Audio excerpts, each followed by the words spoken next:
आर्थिक सुनामी आ रही है, भयंकर आर्थिक सुनामी अब आ रही है। उसका कारण है कि हिंदुस्तान का जो प्रोटेक्शन का सिस्टम था, जो इंटरनेशनल इकोनॉमी से एक प्रकार से शॉक अब्जॉर्बर था, उसको बीजेपी ने हटा दिया है। तो एक तरफ से भयंकर आर्थिक सुनामी आ रही है, प्राइसेस बढ़ रही हैं, और ये अभी शुरुआत देखी आपने। ऐसी इकोनॉमिक क्राइसिस आएगी हिंदुस्तान में जो आपने अपने लाइफ में नहीं देखी होगी। ये हो रहा है, इसको अब कोई रोक नहीं सकता है। दूसरी तरफ क्या हो रहा है, हिंदुस्तान के अंदर, सिस्टम के अंदर इंस्टीट्यूशनल रिवोल्ट हो रहा है। तो आप सोचती हैं कि इलेक्शन कमीशन फुली कंट्रोल्ड है। वो 3 साल पहले फुली कंट्रोल्ड है।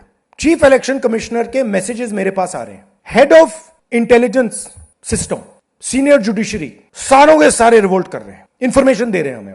तो जो कंट्रोल का सिस्टम था एक तरफ से, वो कोलैप्स कर रहा है अंदर से, क्योंकि लोगों को दिख रहा है कि जनता का प्रेशर अब ऐसा भयंकर आएगा, अगर हम इस रास्ते पे चलते गए तो हमारे लिए रिस्क हो जाएगा। आप क्या सोचते हो, अगर जनता को मालूम है कि इलेक्शन सिस्टम रिग्ड है और जनता की मतलब इकोनॉमिक प्रेशर, गरीबी, दर्द के कारण जनता में गुस्सा आ गया, आप क्या सोचते हो कि इलेक्शन कमिश्नर को डर नहीं लगेगा कल क्या होने वाला है? तो अब क्या हो रहा है, सिस्टम अंदर से ऐसे हिल रहा है पूरा।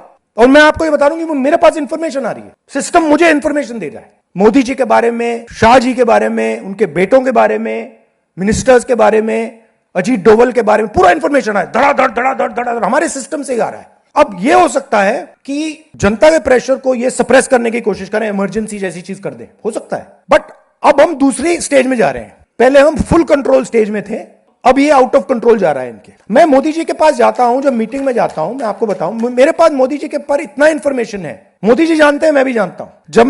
जब मैं उनसे मिलता हूं, भैया आंख में आंख लगाना रहा, हिलना पड़ता है, क्योंकि वो जानते हैं कि जिस सिस्टम को मैंने कंट्रोल किया था वो सिस्टम कोलैप्स कर रहा है और पूरा इंफॉर्मेशन इसको दे रहा है। तो ये डायनामिक चल रही है। और आप देखना, मेरे अंदाजे से, मेरा असेसमेंट है, 1 साल के अंदर मोदी जी प्राइम मिनिस्टर नहीं होंगे।